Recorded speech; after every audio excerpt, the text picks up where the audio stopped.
waxaa salaantaada u diyaara cutubyo ka tirsan ciidamada qaranka jamhuuriyadda Soomaaliland ku soo dhawow mudane madaxweyne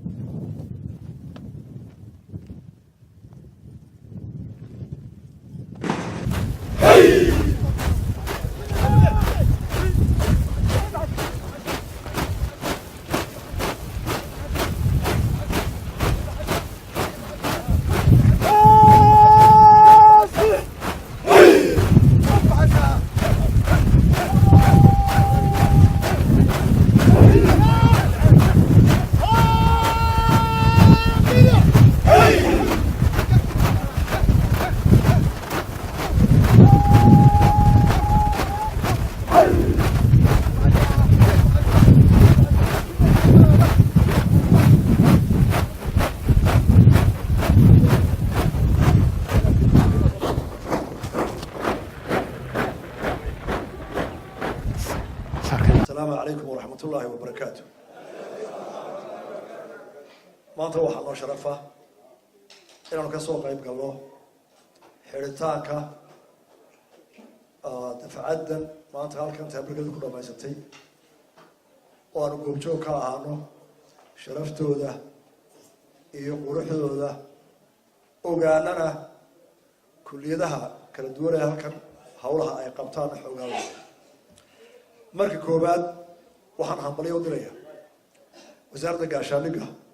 wasiirkeeda taliyaha ciidanka abaaduulka iyo hoggaanada oo dhan dhammaan ciidanka qaranka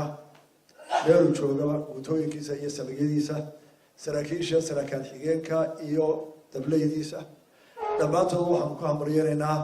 hawsha culus ee ay qaranka u hayaan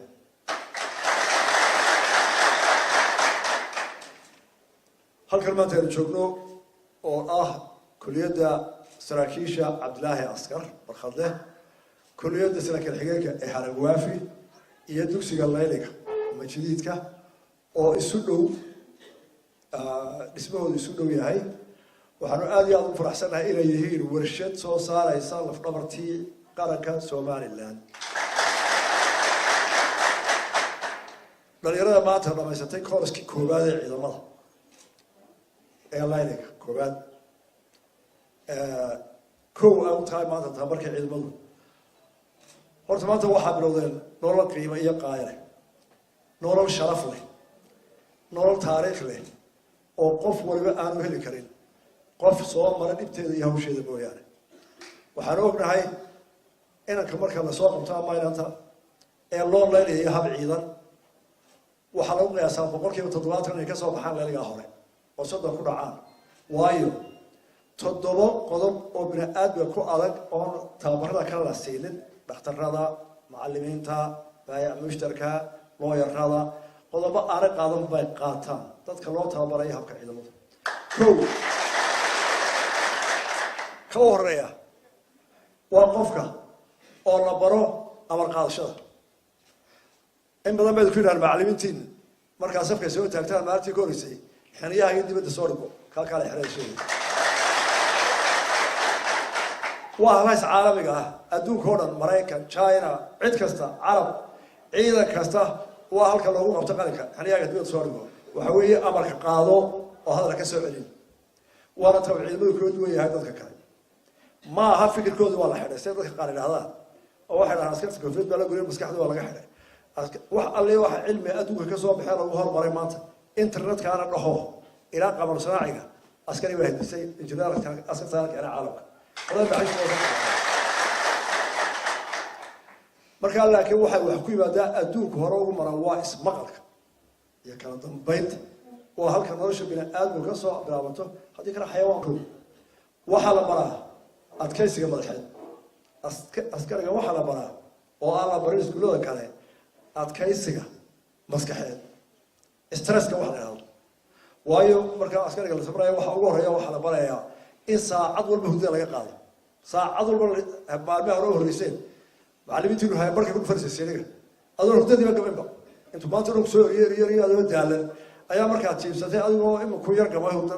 dhakhtarti galay ayaa lagu dhufanayaa siiniga dadka waalid ka bado waa stress waa sas mid ka qaadunada waa sas kala gaabiya loo kiciya saacadaha hadana kacada hadana u gasho waxa la baraa in qabkiisa iyo inamada iyo hawada marka la wada jirso jir dadku waa qab meeran san ku taaga waxa ma dhageysto in qabkiisaasi aad iyo aad oo garaaco si uu noqdo mutadaawic islaanta jilicsan iyo ka miskiinka ah iyo ka odayga ah iyo ka lacagta leh iyo ka sargaalka ah inuu si wada hadli karo waxa la yiraahdaa qabka carruurnimada ayaa laga saaraa oo intuu ku yimaado macallimiinteedii ay imanaysa oo koriyo kuwa eego ayuu ana dhiga kaaga qaadaya kabahaaga xarkaha si fiican waa soo xirin orod imika soo xirin doqiyo wala jaamacada taa lama dhahdo qaarkii basoo qaatay waa la bariyaa waxa loo taabanayaa inuu noqdo qof hogaamiye ah oo mutawaadic ah yani qofka sare aan waxba ka ay xargoode halkan ma geli kara iyo inuu bini'aad baa ku nool meel jecel ku tagaya dadkaaga ku koonaya dad baa lagu oranayaa galoo dadka soo saar dad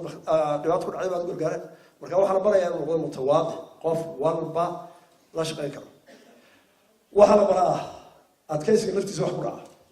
dabka ka dhex bood laankaas ka soo laalaadi uuska dhex jid biyaha galoo ka soo dhex bax waxa la barayaa in uu adkaysto duruufaha ka hor iman doona ee dagaalka deeqaa waxa la qabto kawa dhamaysan kawa ilaasada imika weli waxay leedahay barshiidkii garashidkii la dhulka dhigi jiray aan lagu oran 45 wax walaxood oo irbad ku jirto dhig oo ku laab oo ka qaldan imtixaanka uu adagahay garashidkii ku soo maray ma filaya ma san halkaas waa inuu tiri waxay idin haray kiisra kale xigeen oo ah sheek gaariga jeegiisa waxa la yiraahdaa sawirada isku xidha taariikhda wareegay jeeg marka asraaka xigeenku hadii uu jeego waa ciidanka hadaan saraakiin xigeen adag lahayn ciidan ma guulaysto war kursooyinka waxaan isku aragay waa araga sarkaal kasta wax digo dhalaanaya hadaan sarkaal xigeen ka adag oo ka waarsan hoos joogin xidigiisu aad u dhalaalay baaya horta goor siyaasadda inuu xigaada kaana in baa gaari doonta oo ka bixi doonta waxa ku xiga leeyahay sarkaalkii oo labada hore ka adag oo sarkaal loogu diyaariyay oo ka koors dheer oo ka waqti dheer oo ka dhib badan oo la isku darayo qalinka iyo dhibtii kale waxa ku xigi doona idin haray kii abaaduur chief of staff ka jaamacadda lagu leeyahay kulliyadda oo isagu u badnaan doona maskaxda iyo scientific fikrad military science waxa ku sii xigi doona strategic leadership academy ilaa waxa ka jiray yararkii dhamaanta halka bilaabay ilaa taa dumisa in badan gaadhaan oo hogaamisa dalka dhinac walba waa wada dheer haddana waa Britain ragayga arkaysa wada cireystay ee bagad hortaagnaa xasan kiisa ka mid yahay iyagoo shalay u baahan ku soo soo leeyahay waa dhawada baahay may fogeeyba nolosha bilaad baaska gaaba Britain halka ay maraysaa idinku soo gaala halkaana waxa la imanaysaa waxa barateen ee waxa soo qabateen ayaa faa'iido leh qofku imisa soo jira qiimo leh imisa ciidanka qiimo leh wax weyn xunuftiisa u tahay xudalka u tahay sidii sabana ka ciidanay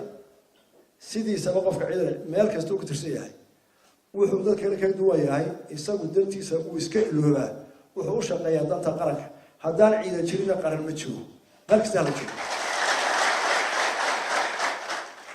taas waa ciidanka waxaan idin rajaynayaa in intiina badan aad soo gaadhaan dhammaantiin insha Allah wixii ilaahay u daayo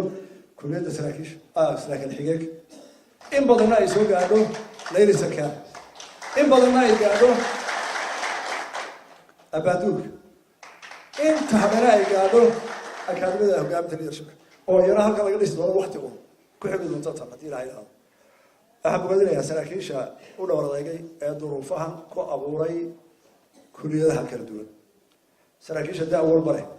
ee laga yaabo noloshooda inta noolaa koonta sano 6 sano inay qaranka daafacayeen jabhadnimo ciidan hore dagaalo ka sii horeeyay kuwa intaaba daafac garan oo laga yaabo badankood loo dhaawac yihiin marka waxa isna rag waayaraga oo ka duwan ciidamada qaranka iyo buug wax lagu baray ragana wuxuu ka soo wada baxay yaani kulliyadaha dhibta aruu maalintii goorsan asan tagay jabhada ninkii igu yiri jabhada sano dagaalata Abdullahi Ibrahim halkan ka taagan me isaga macallinkii horeeyay jabhada sano la yeelaa sano wax loogu qoraa ilaa maanta waa ka soo markaa dadkaasi haystaan waa anaga maanta dalkeenu meel fiican buu marayaa ilaahay barwaaqo inoo shubay way jiraan dhibaatooyin roobka naga soo galo duufaana ah iyagana waxay inta alla wanaxaysto waxa dhaawacana allah inoo shaafiyo ilaahayna cawil khayr qabina sii doonaa dadkeena oo gurmanayna wixii horreeyay gurmadana ciidamo bay ahaayeen dhibaatooyin baa iska jira xaggana bariga dagaalaa jira waxaanu ka wadaa oo ku baaqina inagoo xeradii ciidamada joogna nabadgeliyo uma socono weerar cidna puntland kuma socono laakiin waajib xuduudkayga waa daafacayna xuduudka inaan daafacno waa waajib la saaran halkanu qaranka u dhaafay sideedabana haddaa maqashaan dagaalada adduunka o dhan haddii loo abtiriyo ninka ciidanka ah ee dagaalka yaqaanaa weligii dagaal kuma degdegaynu saxo had iyo jeer dagaalada waxaa gala niman si loo warmoogo looga taag waayo jannada waa loo yeeraa weligeed baa buug kasta ka aqriya qolo kasta dagaal kasta kii koowaad kii labaad dhacay kii nabliyo kii kale ka horreeya raashiya loo jiray kii burushia kaa doonta akhri waxa weeye qolada shirka ah siyaasadda markay goynayso jannada marka loo yeero bal ka waran waa la duulay sagaal goor ay dib u dhigaan meelkana taasaa ka dhiman marka lojiska la hagaajiyo marka sahanka la sugo marka topografida ay artilleriga wax ka dhiman yihiin ciidanka dhiman waa laga soo saaray qoladii caafimaad ka dhiman mar walba way ka wareegaysaa dagaalka waayo waxay garanayaan waxa ka imanaya dagaalka waxa galaan in bayb iska cabaayo oo warigi dagaal arag oo dhibo soo marin oo kursiga qalan isku ruxaya ay baa hal dagaal ku asoo soo qardarseen anagu way arag baan dagaal ku socda waa ka daalana xadka daafacay ninka warmooga ee dagaalka ku akhriya soo qoranayo adaa cirka roobku anagu soo duulmay taan nabad ka doonaynaa xadkeena waa daafacayna waana dadkeena dad sileemayna waxa sabab ay noogu soo duulaan garan maayo maanta sabab alla sabab ay noogu soo duulaan garan maayo xadku waa ka ingiriiski dadku waa dadkeeni waxay dadkeena isku dilaan waa qadar taana taasaan leeyahay